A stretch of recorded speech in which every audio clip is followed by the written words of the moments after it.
Hoje nós estamos exatamente no meio da nossa revista, lição 9, processos no tribunal, ou crentes no tribunal, crentes na justiça. Essa lição está baseada em primeira carta aos Coríntios, que nós estamos estudando, capítulo 6, versículos 1 a 10. A lição diz que é de 1 a 8, mas eu vou dar uma esticadinha, mais 2 versículos. Esses 2 versículos, o 9 e o 10, farão parte da aula de hoje e farão parte da aula da semana que vem também. A lição da nossa revista, o comentário da revista, traz 4 tópicos para comentário desse assunto: incoerência, ignorância da posição, desprezo pela sabedoria e derrota. Nós vamos comentar esses 4 pontos, mas de maneira fluida durante a aula. Portanto, como é de costume, nossos amigos que estão aqui hoje, para a nossa alegria e nossa honra, nós não acompanhamos diretamente na revista aula. A revista serve para os alunos se prepararem em casa, estudarem, e aqui, devido às características da escola dominical agora nesse período de isolamento, então a gente faz um estudo direto na Bíblia, um estudo expositivo, e os alunos fazem o complemento, fazem o estudo antecipado em casa. Quando a gente faz o estudo na revista, facilita muito a participação dos alunos. A gente pede opiniões, testemunhos, mas nessa situação de isolamento não é possível esse tipo de participação. E outro motivo é porque está sendo gravado, né? Vocês estão vendo que tem pouca gente aqui, porque por causa do isolamento muitos alunos estão ouvindo a gravação em casa. Nós estamos gravando aqui e as aulas estão sendo postadas no YouTube. Quem quiser ouvir é só digitar lá no YouTube Hermógenes Estudos Bíblicos. Eu tenho um concorrente no YouTube que é um outro Hermógenes, mas esse é professor de yoga, muito antigo, muito velho, acho que tem quase idade para ser meu avô. Não é ele não, viu? Quando vocês virem lá, mas ele parece que de saúde ele está melhor do que eu, né? Por causa dos exercícios dele, mas em termos de saúde espiritual é outro nível, porque ele ensina a filosofia oriental e eu ensino a palavra de Deus. Ele é concorrente nesse sentido também. Vamos lá para a leitura do nosso texto bíblico, em 1 aos Coríntios, capítulo 6.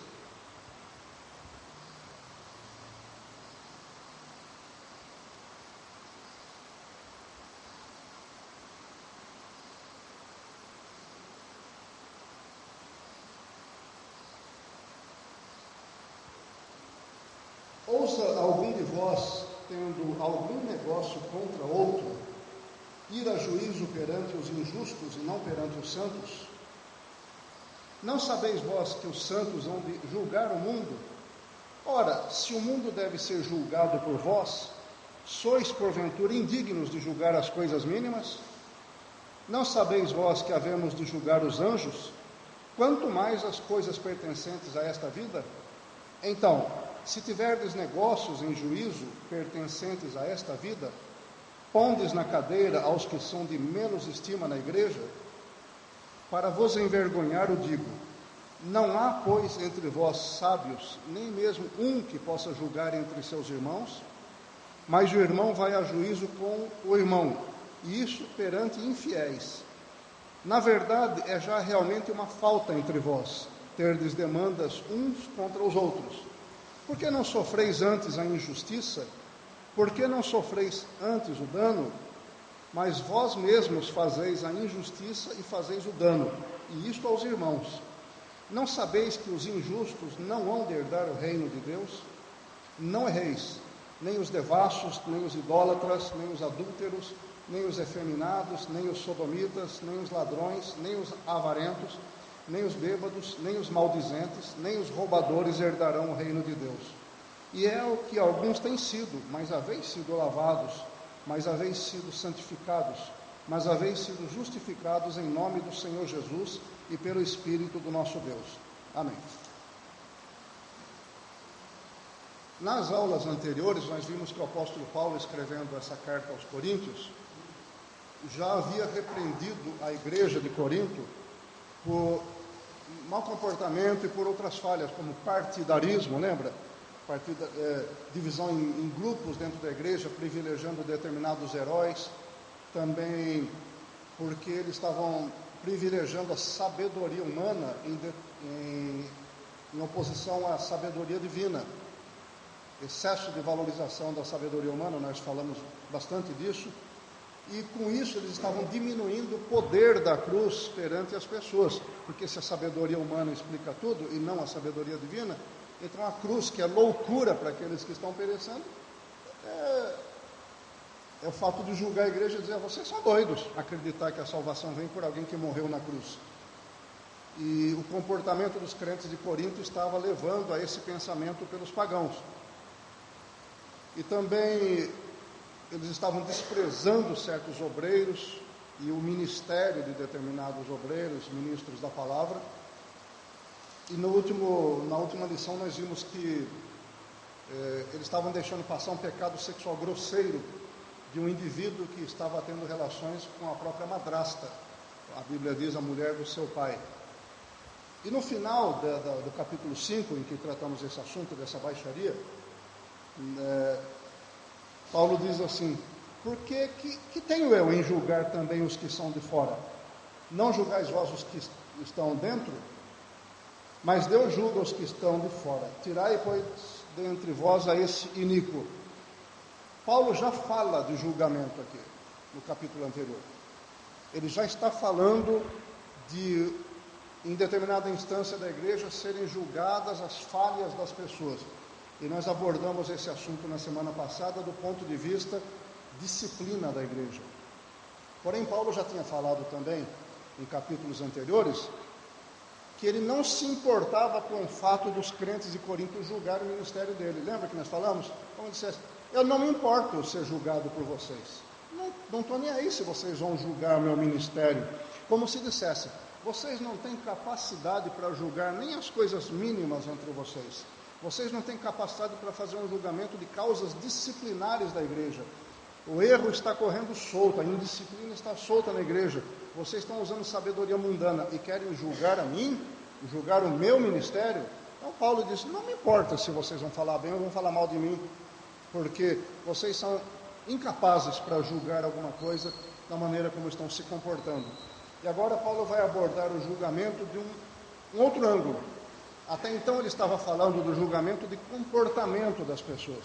Agora ele vai falar do julgamento de dissensões entre pessoas, de desavenças entre pessoas. Os problemas disciplinares da igreja que ele estava dizendo que os crentes tinham que julgar eram questões internas, exclusivamente internas, de mau comportamento. Aqui não, porque o problema é de mau relacionamento, o que estava fazendo com que os crentes de Corinto levassem as causas para juízes dos tribunais humanos julgarem. E Paulo ficou bravo com isso, ficou nervoso com essa história. Vamos ver de que maneira. Os gregos, em geral, na época, gostavam de litígio. Eles gostavam de uma causa no tribunal. Por quê? Vamos entender um pouquinho a estrutura da coisa. Não havia um tribunal montado como nós vemos hoje em dia. Aquela sala de julgamento e o júri de um lado e advogado aqui, advogado ali, a mesa do juiz. Não era assim. Na época, o julgamento de causas era normalmente feito na porta da cidade.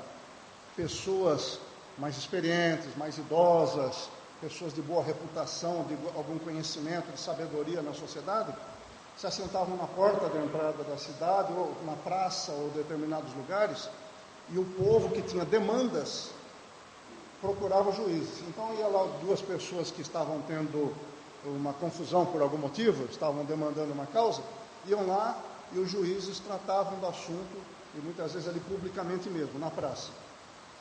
Então não é essa visão que nós temos de tribunal que nós vemos nos filmes agora. E os gregos gostavam disso porque era uma oportunidade deles treinarem o palavrório deles, que eles gostavam de falar.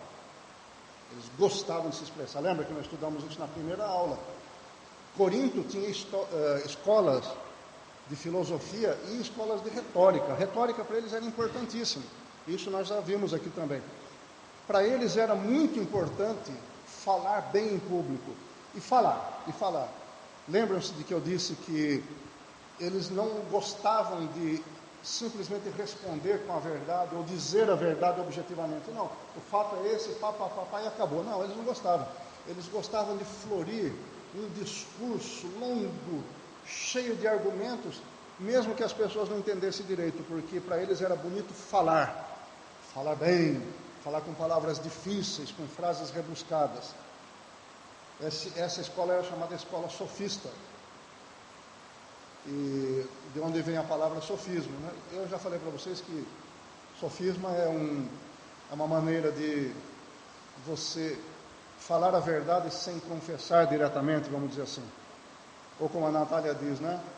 Falar a verdade se esfregando na mentira. O exemplo que eu usei aqui é um exemplo comum, simples, o menino pega um estilingue daqui, joga uma pedra na casa que fica ali, naquela outra quadra, acerta na janela, quebra a vidraça.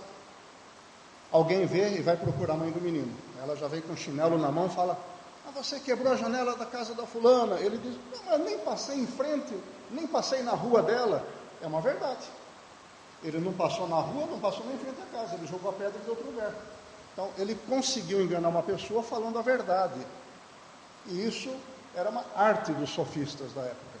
A palavra sofista, sofia, sofisma, vem de sophos, em inglês, que significa sabedoria, sábio, sabedoria. E isso era o que Corinto tinha de muito, eram pessoas treinadas em sabedoria humana. E Paulo dizia: essa sabedoria para o reino de Deus não vale nada. Vocês precisam aprender a sabedoria de Deus, que é loucura para aqueles que estão perecendo e que não se entregaram para Jesus Cristo. Essa sabedoria de Deus é que é importante. A sabedoria de Deus diz que aquele que foi pregado na cruz é o que perdoa os seus pecados. Para isso eles era loucura. Então, estamos caracterizando novamente o pensamento dos gregos daquela época para termos uma ideia. E eles gostavam de causas perante os juízes em que podiam blá, e blá, e blá, blá, blá, blá, blá, blá, e ver se ganhavam no papo. Não na razão, mas no papo. Eles adoravam isso. Mas só que os cristãos que se converteram em Corinto, que eram cidadãos daquela cidade, que moravam no meio desse povo, tinham que abrir mão desses costumes e de outras coisas, desistir desses costumes que estavam em desacordo com os preceitos do reino de Deus. E não é assim conosco também? Quando nós nos convertemos, nos entregamos ao Senhor, nós não devemos abrir mão de algumas coisas que nós praticamos ou praticávamos, que podia até ser bonito, ser certo, até agradar algumas pessoas, mas não agrada a Deus. Se não agrada a Deus, temos que repensar nossos costumes. Até agora, se nós temos 10, 20, 30 anos de crente, ou somos principiantes, não importa. Nós temos que repensar nossos hábitos, nossos costumes, à luz da palavra de Deus. Temos que nos julgar. Voltando àquele assunto que nós vamos discutir aqui nessa carta, capítulo 11, da Santa Ceia, Paulo diz: se nós nos julgássemos a nós mesmos, não seríamos julgados. Então, se nós fazemos uma avaliação do nosso comportamento à luz da palavra e chegamos à conclusão que determinadas coisas estão erradas, não agradam a Deus, e a gente cai em si, se arrepende, pede perdão a Deus e desiste daquele comportamento, não vamos precisar passar pelo julgamento por causa disso. Deus não vai precisar nos julgar por causa disso e nem nos condenar por causa disso. Por quê? Porque nós já fizemos isso. Então, lembre-se bem dessa frase, que é uma pérola para o cristão. Se nós nos julgássemos a nós mesmos, não seríamos julgados. Então, faça um exercício de autocrítica, faça na sua vida, faça constantemente, faça em oração, peça direção a Deus, para que você não incorra em erros tão comuns na igreja de hoje, e também era assim na igreja de Corinto. E outro fato é que Paulo quer convencer esse povo de que a igreja tem autoridade e sabedoria do Espírito Santo. As pessoas do mundo não têm esse nível de autoridade e sabedoria. E ele vai explicar o porquê disso, de que maneira, né? Ele vai argumentar de que maneira o crente tem autoridade e sabedoria que vem da parte de Deus. Vamos voltar lá para o versículo 1 da nossa leitura? Ousa algum de vós, quer dizer, algum de vocês se atreve, tenha cara de pau, tenha coragem, o desplante, de tendo alguma coisa contra um irmão em Cristo, levar perante os juízes pagãos, injustos, aqueles que não têm temor de Deus, e não perante os santos? Olha, no versículo 2 ele diz que vocês vão julgar o mundo. Depois, no versículo 3, ele diz: vocês vão julgar os anjos. E o que ele quer dizer com isso é que, ora, se nós vamos nos assentar em tribunais de tão elevado nível, se nós vamos ser juízes desse mundo, olha, nós vamos ser juízes de toda a terra e de toda a humanidade, nós vamos julgar os anjos de Deus. Se nós vamos nos assentar num tribunal tão elevado, nós vamos ter autoridade de Deus para fazer isso, nós vamos ter poder de Deus para fazer isso, nós vamos receber um nível de conhecimento das coisas para fazer isso. Será que a gente não tem capacidade de julgar problemas entre irmãos? É isso que ele quer dizer. Vamos voltar a um assunto que nós já martelamos nas aulas anteriores, é o fato de julgar. Algumas pessoas, para se eximir da responsabilidade de julgar causas dentro da igreja, dizem: não, nós não devemos julgar ninguém, quem julga é Deus. Espera aí, é preciso compreender em que está sendo aplicada a palavra julgar. Qual a conotação aqui? Você não pode julgar ninguém para condenação. Ah, isso que você está fazendo errado, você vai para o inferno. Não, você não é Deus para dizer isso. Agora, julgar as causas da igreja, julgar os problemas disciplinares, julgar os conflitos entre irmãos, não é um direito da igreja, é uma obrigação. Isso está inscrito aqui na primeira carta aos Coríntios. É um dever nosso, e nós já falamos disso na semana passada. Nós não podemos nos omitir de julgar causas disciplinares.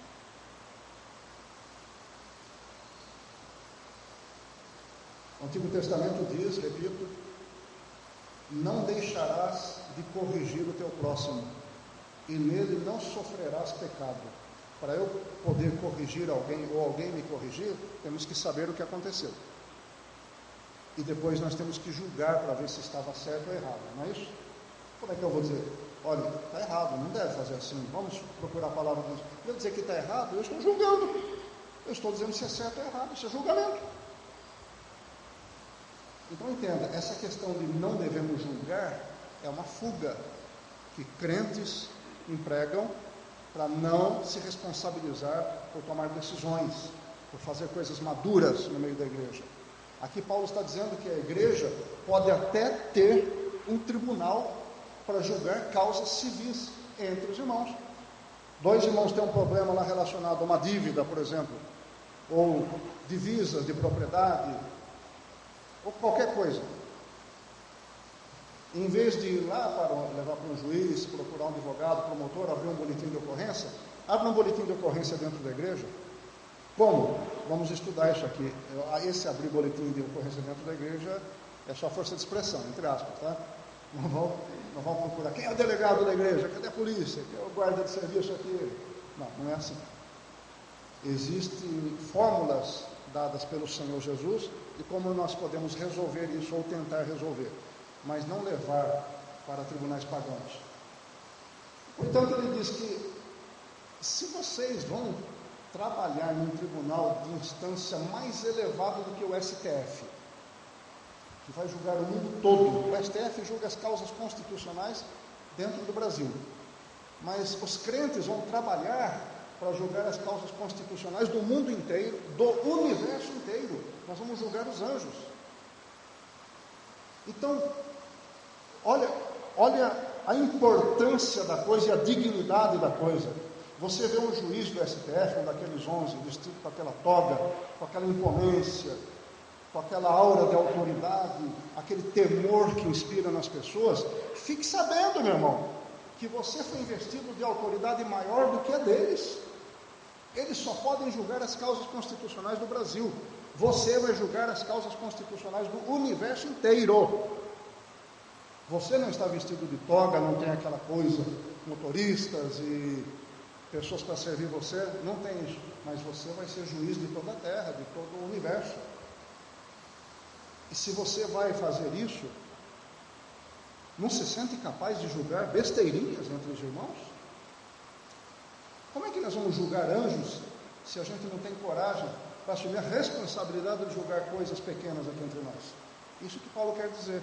Se você já está recebendo um posto de autoridade e de dignidade tão elevado, mas tão elevado no universo, será que você não se sente digno de julgar coisas pequenas? E leva para os incrédulos julgar? Ele diz assim: tendo o negócio contra o outro, ir a juízo perante os injustos, e não perante os santos. Quando Paulo fala aqui que está sendo levado para as pessoas injustas, juízes injustos, julgar, ele não está dizendo que essas pessoas só praticam injustiça, não é isso que ele quer dizer. Ele está colocando aqui o termo injusto em oposição a justos. Ele está, como se dissesse, os que compõem a igreja do Senhor Jesus são justos no sentido de que foram justificados por Cristo. Nós somos comprados pelo sangue de Jesus e Deus nos declara posicionamento em Cristo Jesus como justos e santos. Nós não praticamos toda a justiça e nós não somos perfeitamente santos. É verdade? Nós fazemos coisas erradas, nós fazemos besteira, nós pecamos. Então, perfeitamente santos e perfeitamente justos, nós não somos na prática, no cotidiano, mas posicionalmente somos, porque nós somos membros do corpo de Cristo. Dedo, orelha, nariz, ouvido, pé, barriga, nós somos membros do corpo de Cristo. Se a cabeça é santa e é justa, o corpo também é. Então, para Deus, em termos de posição no universo, estamos em Cristo, então nós somos justos e santos. Claro que nós temos que nos aperfeiçoar nisso, a santificação.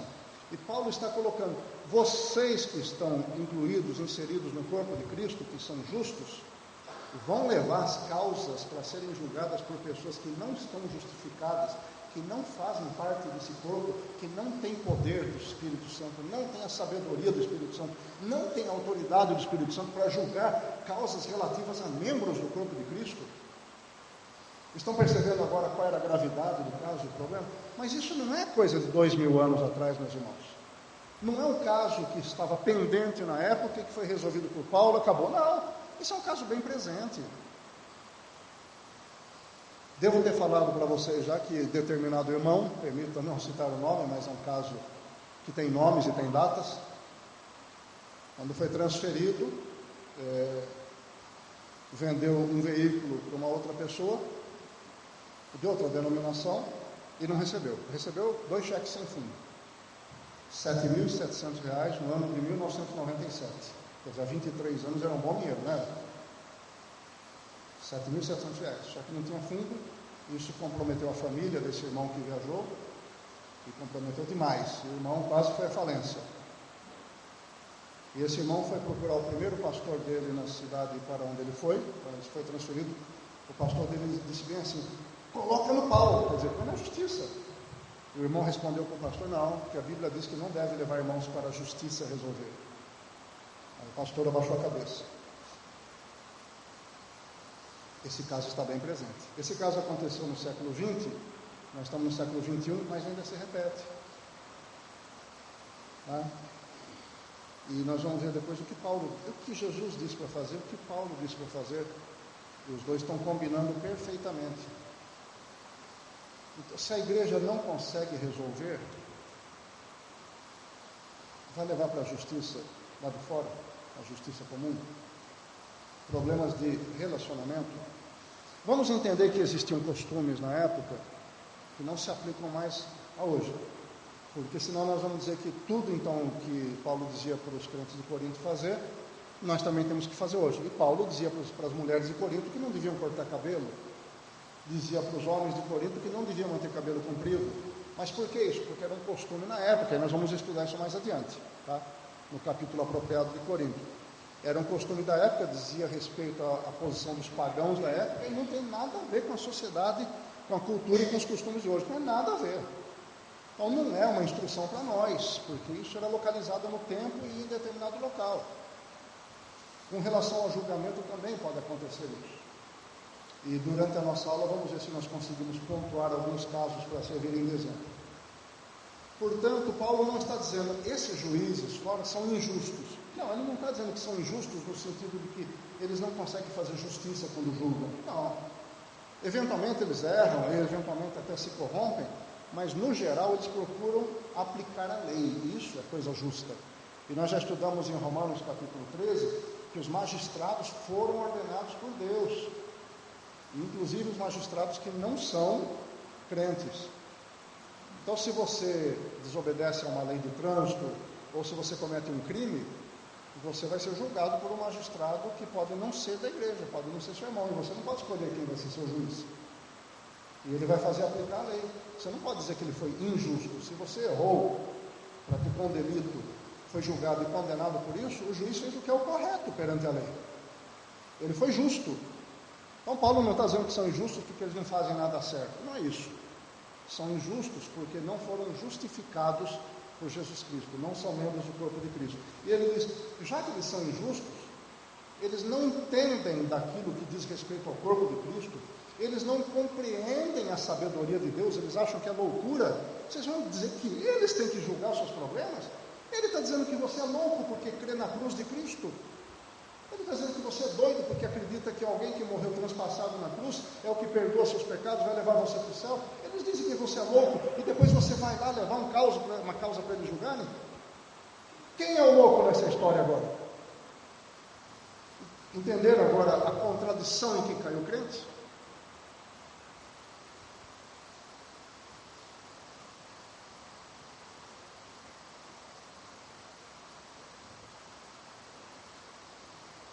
Versículo 3. Não sabeis vós que havemos de julgar os anjos? Quanto mais as coisas pertencentes a esta vida. Essas coisas pertencentes a esta vida, em grego, a palavra biotica, que significa coisas comezinhas, assim, do cotidiano, coisas mundanas, problemas materiais. Então Paulo está usando uma palavra para falar de coisas que são até assuntos de menor importância na igreja. Por que assunto de menor importância? Quando irmãos têm um problema de uma dívida ou confusão entre irmãos, isso é coisa de pequena importância? Se for comparado com as necessidades espirituais, necessidades de santificação, necessidade de captar a doutrina e praticar, essas coisas são pequenas mesmo. Por que isso? Porque você pode perdoar uma dívida sem receber. Você pode deixar para lá um problema entre vizinhos crentes. O crente mora do lado do outro, um quebra a janela do outro mata a galinha. E você pode deixar para lá isso. Você pode falar, não vou arrumar confusão com o meu irmão. Ele é meu irmão na fé, eu vou dizer para ele que ele está errado, mas não vou exigir reparação. Não vou exigir que ele pague isso. Você pode fazer isso, mas você não pode passar a mão na cabeça de pecado. Você pode não querer ser reparado, receber de volta, mas você não pode passar a mão na cabeça por causa de pecado, erro doutrinário, porque a pessoa não quer aprender a palavra de Deus, porque a pessoa não se comporta adequadamente na igreja. Então, veja que os problemas doutrinários, os problemas espirituais, os problemas relacionados à vida espiritual da igreja são importantes, são muito relevantes quando comparados com coisas dessa vida. Por isso que Paulo fala, isso é uma coisinha tão pequena, um negocinho miúdo perto dos problemas que nós temos que resolver. Nós estamos numa marcha de guerra contra as hostes malignas, ou nós estamos avançando nesta vida espiritual, precisando conhecer mais o Senhor, entender mais a palavra de Deus, entender qual é o mistério do relacionamento entre as pessoas como membros do corpo de Cristo. Nós precisamos tanto aprender a doutrina da palavra do Senhor, que nós não podemos ficar dedicando toda a nossa energia a problemas materiais.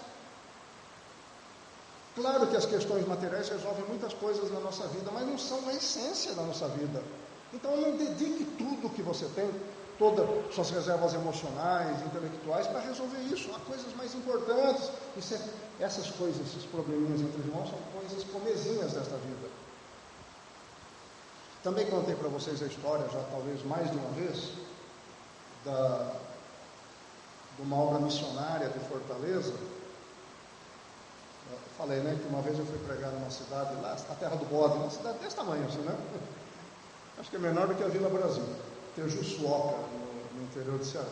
Fui pregar lá e foi uma equipe dessa missão, uma missão maravilhosa em Fortaleza, que trabalha para resgatar meninas envolvidas com a prostituição e vício. É uma missão maravilhosa. E é um pessoal muito amável, irmãos muito amáveis. Essa missão era ligada a uma igreja.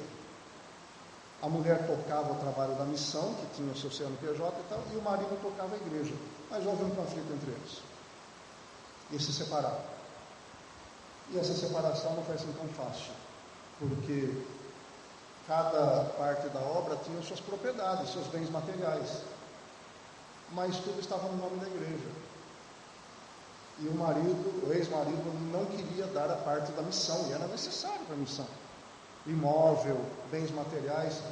E essa irmã se reuniu com o grupo dela para decidir, traçar estratégias de como levar para a justiça e resolver o caso. Enquanto eles estavam confabulando isso, entraram numa van, foram de Pirassununga para Tejuçuoca para ouvir, coitado de mim, empregado. E eu estava falando sobre os filhos que Abraão teve com Cetura, os 6 filhos. E cada nome do filho correspondia a algo que a igreja precisava corrigir. E um dos filhos dele falava sobre litígio entre irmãos. Eu não sabia da história daquela missão com a igreja dela, com o ex-marido, do que conversaram na van, no caminho, na viagem. Eu não sabia de nada. Mas durante a pregação eu falei: ora, Paulo diz lá aos Coríntios que quem tem problema com o seu irmão na fé, problemas com a igreja, não leve para o incrédulo resolver, não leve para o tribunal resolver. É melhor sofrer o prejuízo, é melhor sofrer o dano. Ficar no prejuízo é melhor do que levar para os pagãos ficar zombando da igreja depois. Quando eu estava pregando isso, ficou um olhando para a cara do outro e baixando a cabeça. Acabou o culto, a igreja ofereceu um jantar para a gente. Fomos jantar. Essa irmã falou assim: irmão Hermógenes, hoje eu descobri que Deus é fofoqueiro. Porque aquilo que eu estava falando na van com os meus auxiliares, falando em segredo, só entre nós e Deus, Deus falou para todo mundo ouvir aqui na igreja hoje. Nós estávamos decidindo como entrar na justiça contra a outra parte da obra da igreja para recuperar nossos bens. E Deus falou na lata da gente, nós desistimos então de entrar na justiça. Olhe o poder que a palavra de Deus tem. Olha a eficácia da palavra de Deus. Tudo que nós precisamos, meus amados, é ler, ouvir a palavra de Deus, receber pela fé e colocar em prática. Como diz João, a palavra que o Senhor lhe deu lá no começo de Apocalipse: bem-aventurado aquele que lê, aquele que ouve e aquele que pratica as palavras deste livro. Não basta você só ouvir, ler a Bíblia, você tem que pôr em prática. E existem muitas coisas que nós ainda já lemos, mas passamos batido porque nós não vivenciamos a situação.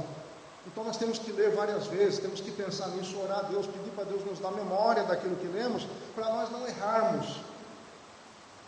Porque certamente aquelas pessoas lá em Tejuçuoca já tinham lido essa palavra, certamente já tinham lido, já tinham estudado, mas não tinha caído a ficha, porque eles não viveram isso. E quando começaram a vivenciar uma situação semelhante, o que eles fizeram? Esqueceram a palavra. E Deus pegou e sacudiu aqueles crentes em público, para eles desistirem de levar para a justiça uma causa. Isso aconteceu há cerca de 18 anos, eu creio, 16, 18 anos atrás, e o trabalho é uma bênção. Eles abriram mão das propriedades, do dinheiro que estava no banco, sistema de som, abriram mão de tudo, saíram praticamente sem nada, saíram com os documentos.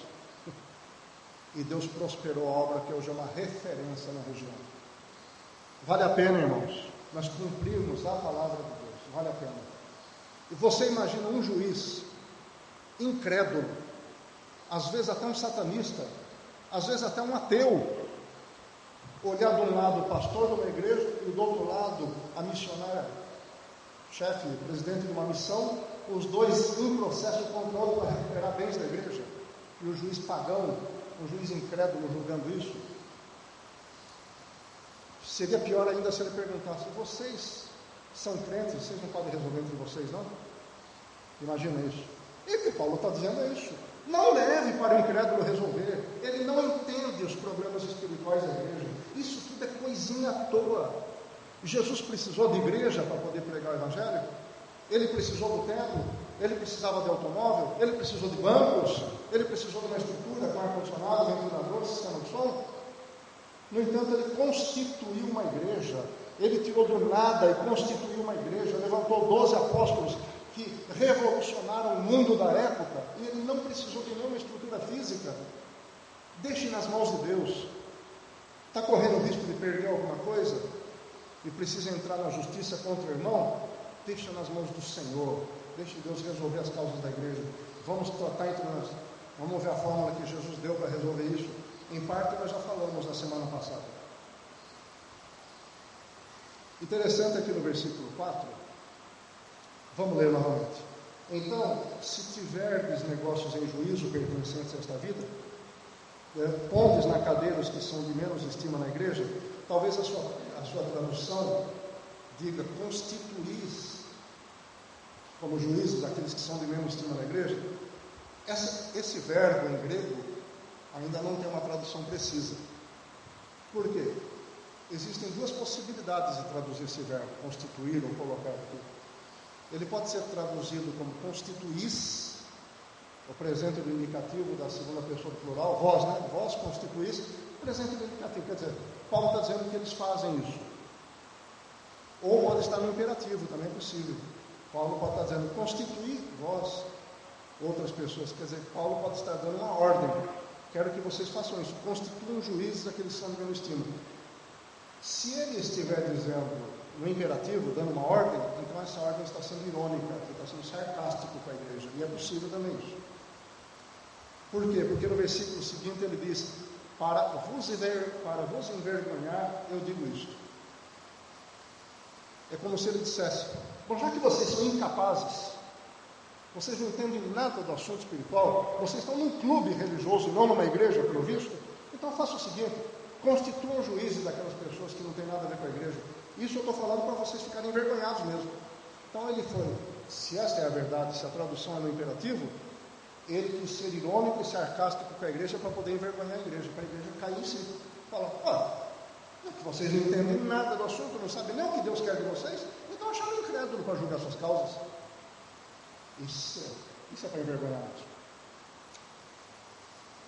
Isso é para envergonhar. É como se dois de nós aqui tivessem problema com relação a dinheiro, por exemplo, e não resolve, quer levar para a justiça, o pastor da igreja fala, não, peraí, eu vou chamar um juiz de futebol lá da 5ª divisão, ele é juiz. Ah, mas é de futebol? É de futebol, mas é melhor do que vocês. Ele, pelo menos ele é juiz de alguma coisa e ele trabalha nisso. Vocês nem isso estão fazendo? Pelo menos futebol ele julga, ele media. Vocês nem isso estão fazendo. Então, não é uma palavra para envergonhar, para a pessoa baixar a cabeça e falar, tem razão, nós estamos fazendo besteira. Foi isso que Paulo fez com os crentes de Corinto. O Tarso é corintiano, né, Tarso? Sinto muito, viu? Mas aqui a gente fala de corintiano direto aqui, viu? Nós temos lá também o outro irmão ali que é corintiano roxo, né? Mas ele sabe que é a brincadeira, né? A palavra corintiano veio de Corinthians em inglês, né? Que é a tradução de Coríntios. E aí eu falei logo no começo que os corintianos já davam trabalho já na época, né? Faz 2000 anos que estão dando problema já, né? E os corintianos estavam levando causa para incrédulo julgar. Desculpe os corintianos aqui, viu? Só uma brincadeira. Vai chegar a hora do São Paulo também, né? Palmeiras, Santos.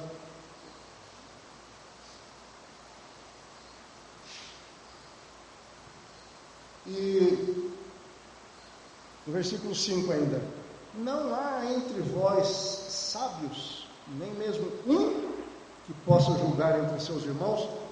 Esse é mais um tapa na cara que Paulo estava dando na igreja de Corinto. Por quê?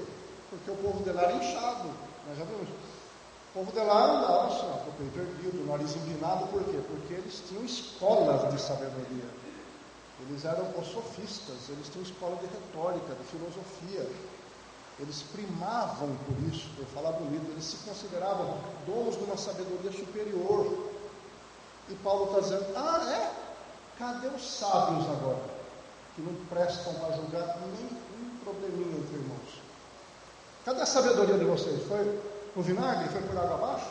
Não existe sabedoria mais aí em Corinto, não? Se vocês são tão sábios assim, por que não julgam esta causa pequena, bobeira? Por que não julgam isso? Então foi um tapa na cara daquelas pessoas. Gente, nós temos que tomar cuidado com o nosso nariz empinado. Temos que tomar cuidado. Paulo ensina desde a carta aos Romanos, tudo que nós recebemos para a nossa vida, desempenho espiritual, ministério cristão, foi dado por Deus. Nós não temos o direito de andar com o nariz empinado. Nós devemos reconhecer o que Deus nos deu, mas falar, é de Deus, não é meu. Eu não nasci assim, foi Deus que operou isso em mim. Então, bater no peito e dizer, nossa, como eu sou sábio, inteligente, sou formado e não sei o quê. Não, eu estou falando de mim, mas não sou nada disso. E isso, que aquilo outro. Aí chega na hora que precisa daquele meu diploma, daquela formação, daquele meu conhecimento, daquilo que faz com que eu fique de nariz empinado. Nessa hora eu abaixo a cabeça porque eu me sinto um incapaz, um incompetente para fazer isso. E Paulo passa na cara. Ué, você não era tudo aquilo? Por que você não faz alguma coisa agora para resolver o problema? Você não é aquele canela de fogo que disse que quando ora Deus responde? Por que você não ora a Deus para resolver esse problema na igreja agora? E aí vai, né? Você não fala também, você não isso, aquilo, outro, por que agora você não dá uma palavra de sabedoria para ajudar a resolver esse problema? Então nós temos que tomar cuidado. Se nós somos o que somos na obra do Senhor, é porque Deus nos dá os dons do Espírito Santo, Deus nos capacita para a obra, Deus nos usa nas suas mãos. Se não fosse assim, gente, a gente ia passar vergonha mesmo no meio dos incrédulos.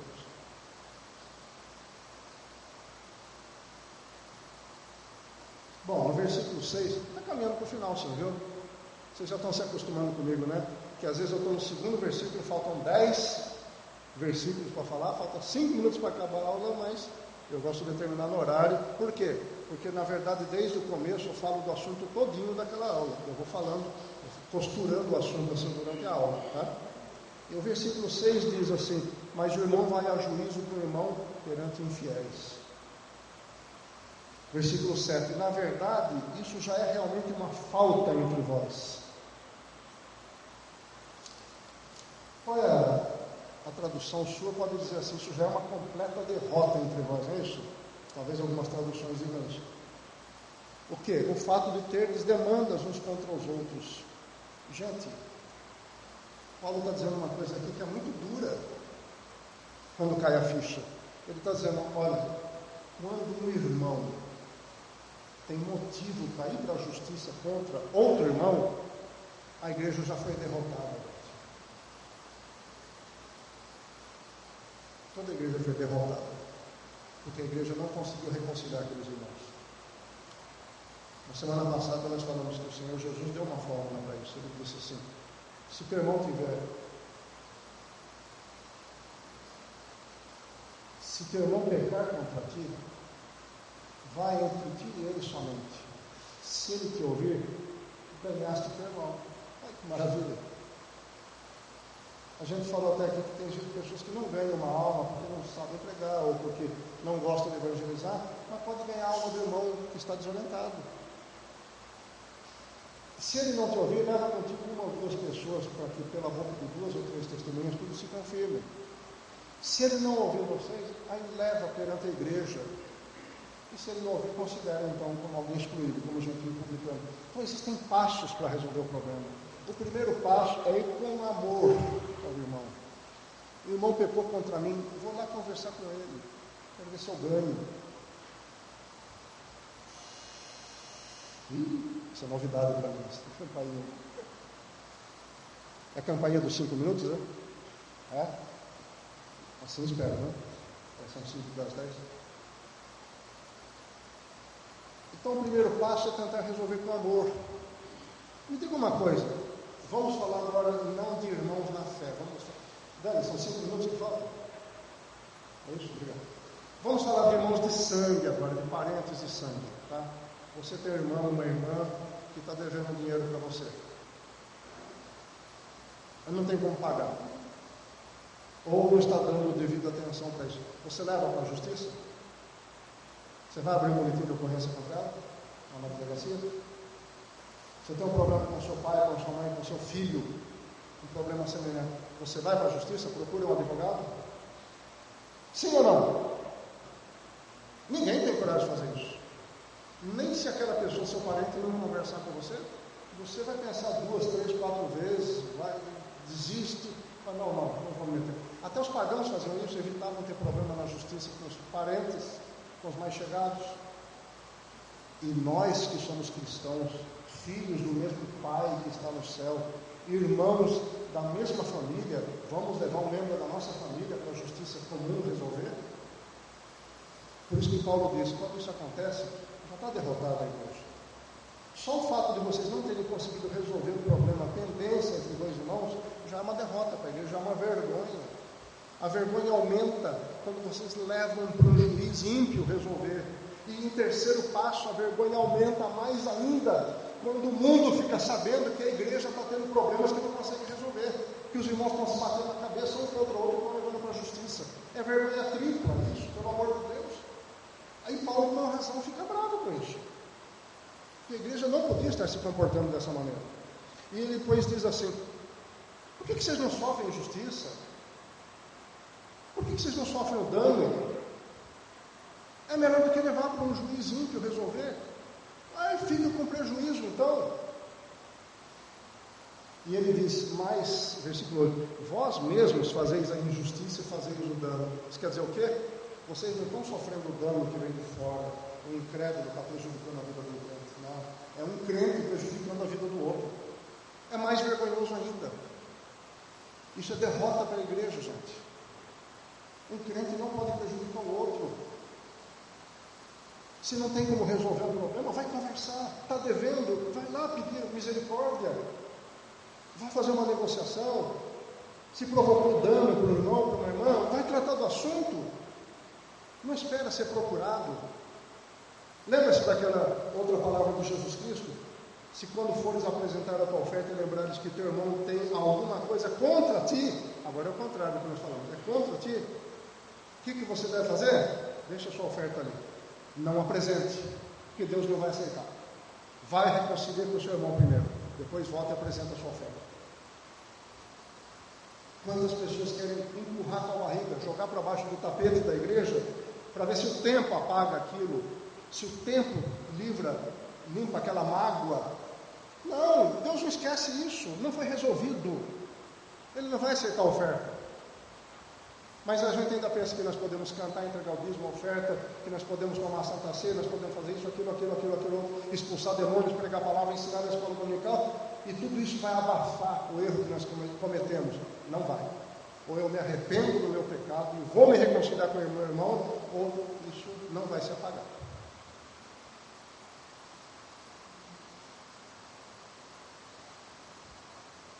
E ele disse, vocês não sabem que os injustos não vão herdar o reino dos céus?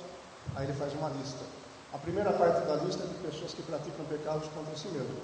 Devassos, idólatras, efeminados, homossexuais.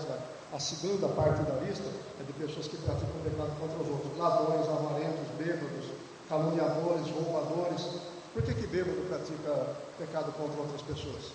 Porque prejudica a sua família, prejudica o relacionamento, a pessoa foge do estado normal de consciência e com isso ela prejudica a obra de Deus e as outras coisas aqui estão relacionadas a prejudicar diretamente as pessoas também.